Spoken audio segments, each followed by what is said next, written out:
Okay, welcome back. So just remember to interpret this solution here. We have x equals plus or minus root 5 minus 5, which means there's two solutions.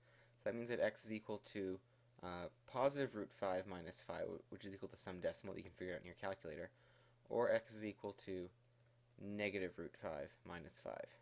Okay, so two possible answers here. So again, with this you're able to just solve it by using algebra. A couple things I just want to recall here, just to remind us. Why is it plus or minus root 5 over here? So it comes from the fact, let's just try and picture the equation x squared equals 9. Okay, so what number squared is equal to 9? Well, there's actually two possible answers, because 3 squared equals 9, but also negative 3 all squared is equal to 9. So it means there's two possible solutions to this equation, one at positive 3 and one at negative 3.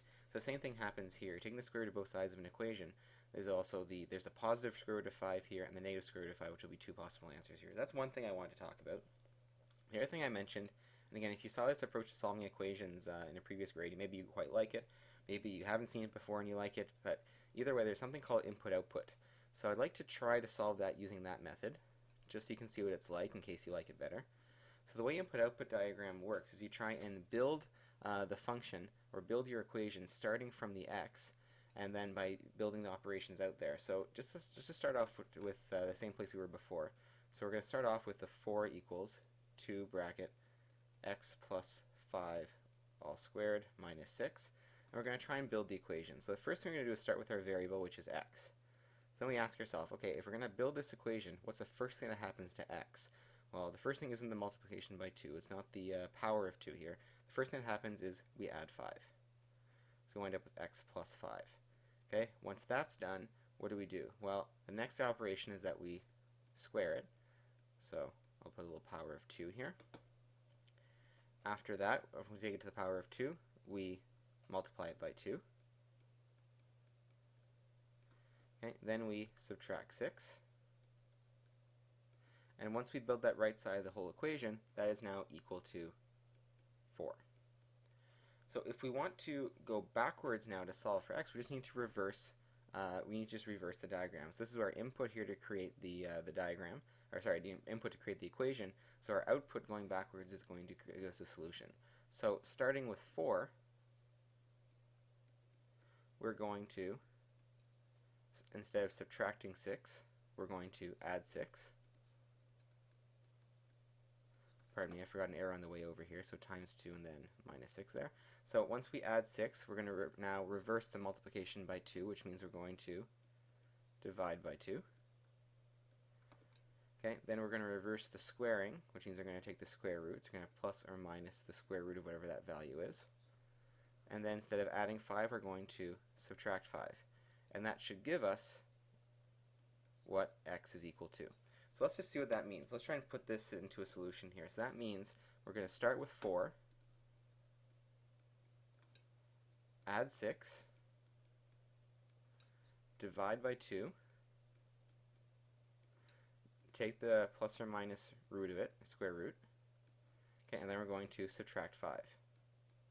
And that whole thing should be equal to x.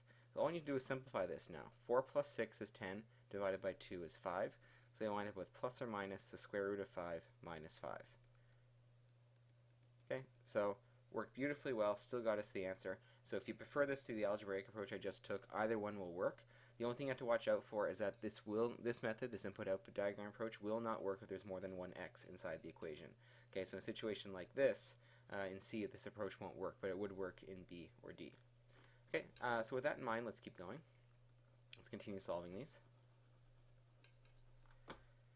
So looking at B, or again, it's a linear function. F of x equals negative 3 over x, negative 3 over 7x minus 6. So we're going to let f of x be equal to 4. Okay, so you can use the input-output diagram here if you like, but this one's linear, so it won't be too bad. Just use algebra. I'm going to add 6 to both sides of the equation here. So I get 10 equals negative 3 over 7x. Okay, and then to solve, I have a denominator of 7 here, so I'm going to multiply by 7 on both sides of the equation. So I get 70 equals negative 3x, which means x is going to be equal to negative 70 over 3.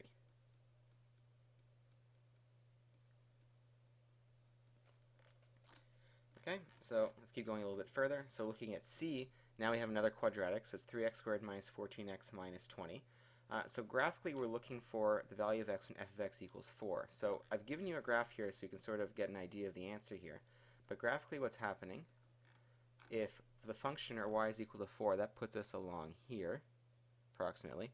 So we can sort of visualize what those points of intersection are going to be. It looks like there's one around here and one over here. So it looks like one of the answers is 6. The other one is somewhere between -1 and -2.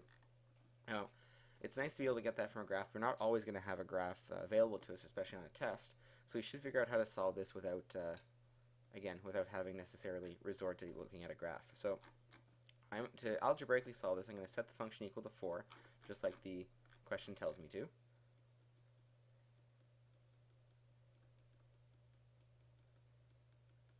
Okay, and what we have is a quadratic equation. So how do we solve any quadratic equation? Well, if you think back to the mixed math, if you did that before this course, or even back to grade 10, the way you'd solve any quadratic equation is to get everything over on one side of the equation, or one side of the equal sign, so that one side is equal to 0. So the easiest way to do that here is to subtract 4 from both sides.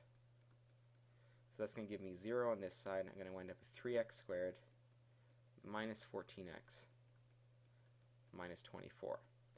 Okay, so now to solve this equation, since it's equal to 0, we're looking for the zeros. So, well, how do we get the zeros? We have two ways. We can either put it into factored form by factoring, because once it's in factored form, we can easily solve for the zeros by looking at the two factors. Or if we can't factor it, we can go to quadratic formula.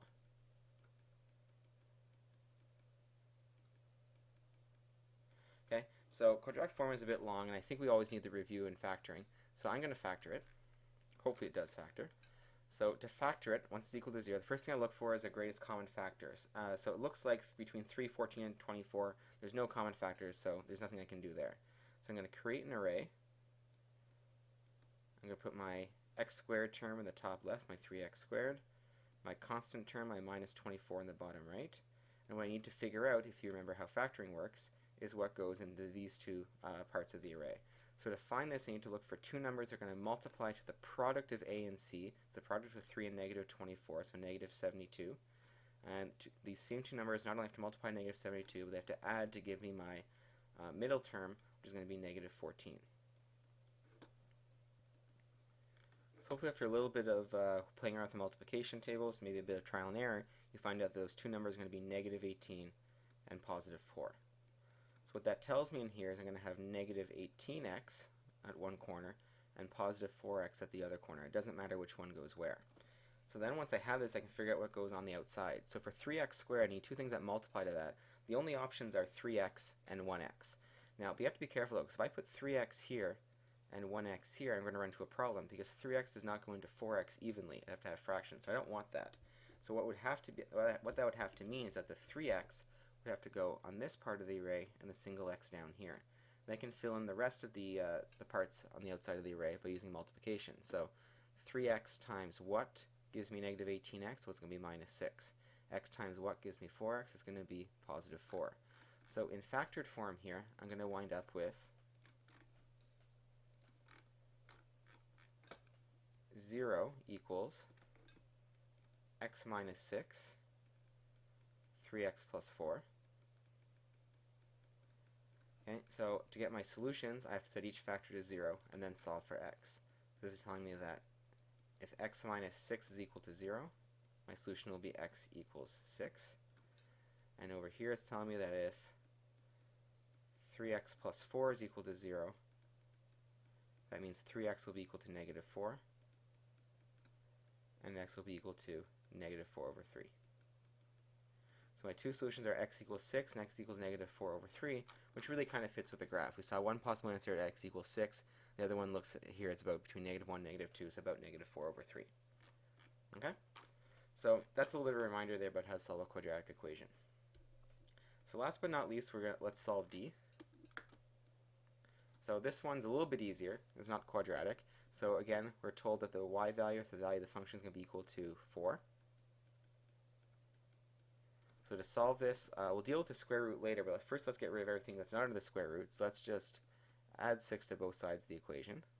So we're going to wind up with 10 on this side, and the square root of x minus 7 on the right side. So then we ask ourselves, okay, how do we get rid of a square root? How do we reverse that operation? Well, simply we square it. So if we're going to square the right side of the equation, we square the left side as well. So 10 squared is 100, and the square root of x minus 7 all squared is just x minus 7. So from here, sorry, let me fix my 100 here, I add 7 to both sides, so x is going to be equal to 107. Okay. So that was nice. It brought some function notation back in. We got to review a lot of algebra from grade 10 as well. Okay, last but not least, there's a question I want you to solve on your own.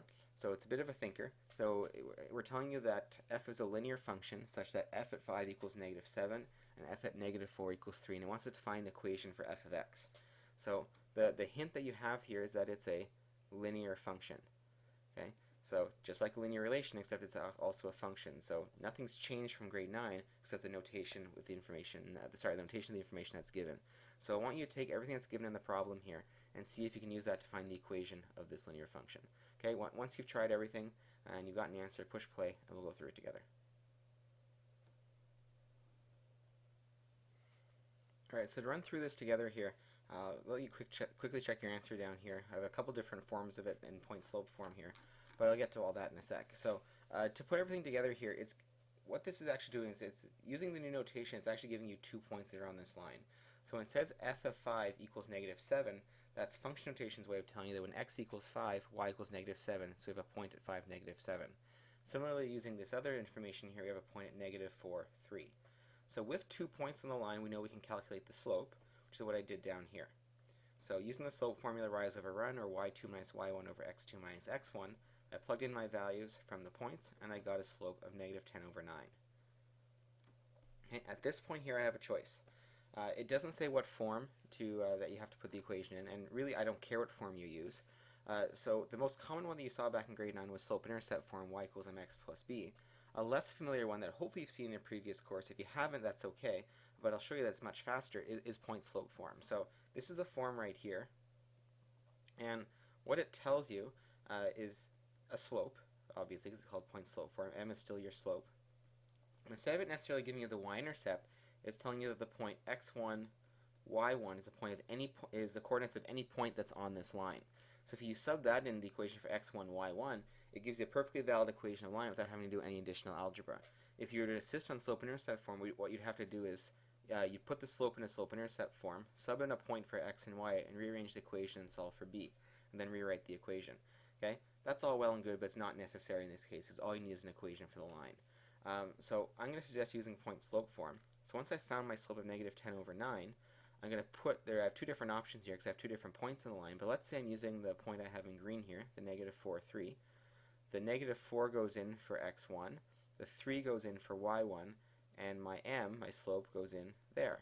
So I end up with y equals negative 10 over 9, and then in brackets x minus negative 4. So x minus negative 4 is the same thing as x plus 4. It simplifies. So I get x plus 4, then plus y1, so plus 3. So that's one perfectly valid equation of the line. If you want to instead use the other point, the one that's given in red here, you'd have y equals negative 10 over 9, bracket x minus 5, minus 7. And that also gives you a perfectly valid equation of the line. So it's really up to you as to which one you find easier to use. But I would recommend getting used to using point-slope form, because eventually, we're going to get to a point where, if not this course, then next year, where finding the equation of a line is one step of a 5 or 6 step problem. So I want to be able to go through that step as quickly as possible, and without adding potential for making algebra mistakes if you're trying to create slope-intercept form. Okay, so that's it. That's all. There's homework there to practice. Just as a note here, probably about 80-85% of the time, the functions that you see are going to be called f, and the independent variable, the input, is going to be x. But you're going to see lots of different ones based on the context of the problem. So if height is your dependent variable and time is the independent variable, you often see it written as h of t. So h being the name of the function and t being the independent variable. You might see v of t for velocity as a function of time, or a of h is a function of height, or really it could be absolutely anything. So just keep that in mind. When you see reference to a function, it doesn't have to be called f, it can be called any letter, and the independent variable can change from x to something else. Okay, so hopefully that homework goes well. Please come in for help right away if it's not making any sense, because we're going to need a lot of this going forward.